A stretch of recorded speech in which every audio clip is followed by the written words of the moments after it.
Many, many times the Torah says Moshe and Aaron. Moshe and Aaron heard from Hashem. Moshe and Aaron spoke to the Klal Yisrael, and Moshe and Aaron went.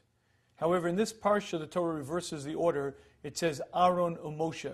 The Pasuk says, who Aaron and Moshe? And Rashi is bothered by why does the Torah reverse the order? And Rashi explains to us to teach us a concept, Shem Shkulim, to teach us that they are equal. Says Rashi, this is teaching us the concept that anytime you see the name Moshe and Aaron, don't make a mistake. Don't think that Moshe was greater than Aaron.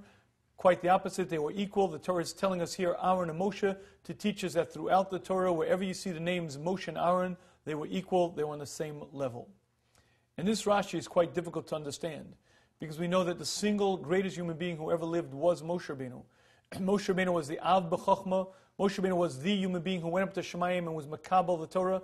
Moshe Rabbeinu was the leader of the Jewish nation, and Moshe Rabbeinu was the Torah teacher for generations. So how could it be that Rashi is telling us that they were equal when in fact we know that they weren't? And I believe the answer to this question is that there are two systems of measurement via which a man is judged. In this world, we judge a person based on where they're at, how well a person learns, how deeply involved in Yir Shemayim they are, how good their midos are, where are they holding as a person. That's a very objective standard.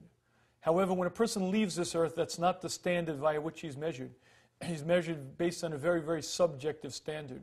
Based on where you started, based on your talent, where did you end up? How far did you go? How much did you accomplish vis-a-vis your abilities? How far did you take yourself from your starting point to your end point? How much did you accomplish? And I believe what Rashi is teaching us is that very simple yesod. When Moshe Rabbeinu and Aaron leave this earth, they're exactly the same because each of them reached a tremendous level of perfecting their potential. Each of them reached 99.9% of their potential, therefore they're equal. Even though, as they stand in front of us right now, there's no comparison between the two, and we, as well as the rest of the Jewish nation, will be obligated to treat Moshe Rabbeinu with much greater respect because he was on a higher level. That's vis-a-vis us in this world. That's the rating of the man as he exists here. But the true rating of the man, the true measure of the man when he leaves this earth has nothing to do with where he's holding. It has to do with where he started, where he ended up, how far he took himself. And understanding that there are two systems of measure is essential for us to understand how we human beings operate. As long as we're in this world, we're obligated to treat people with the respect due to them based on where they're holding. If a person occupies a position, we're obligated to treat them with respect.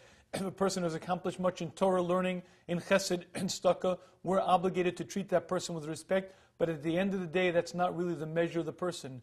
The single criteria via which a person is measured is how far did he go based on his God-given talents, based on where he started. And at the end of our days, each of us is measured by that single standard, the greatest, most demanding standard. How far did you go with what you were given?